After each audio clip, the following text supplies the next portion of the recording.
শরীর পচতে শুরু করছে। নে, এই নে টেকা। ইয়া আল্লাহ, সব 1000 টাকার নোট। উস্তাদ, আর ভাইবেন না, বিসমিল্লা বইলা ধরেন, আমার বইনের বিয়ার শাড়ি কিনা লাগবো। টেকার গন্ধ তোর নাক বোতা কইরা দিছে সেলিম। ঠিক আছে, নিয়া যাইতাছি, কিন্তু ঘটক, আমার মন কইতাছে আপনি পুরা সত্য কথা কন নাই। এই লাশের ভার আমরা বইতে পারুম তো? ভার শরীরে নারে আরিফ, ভার হইল পাপের।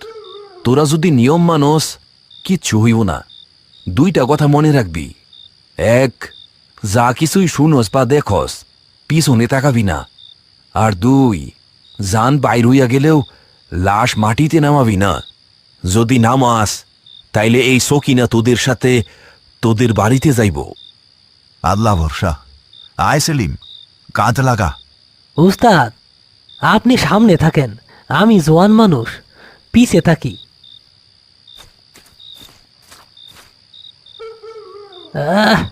ওরে বাপরে, কি ঠান্ডা! উস্তাদ, মনে হইতাছে বরফের চাকা ধরছি। কথা কম কো। বিসমিল্লাহির রহমানির রহিম। নে তোল। তারা দুজনে মিলে লাশটা কাঁধে তুলল। কাঁধে তোলার সাথে সাথে আরিফ অনুভব করল লাশের ওজন স্বাভাবিকের চেয়ে অনেক কম। যেন কাফনের ভেতরে শুধু হাড়গোড়, কোনো মাংস নেই।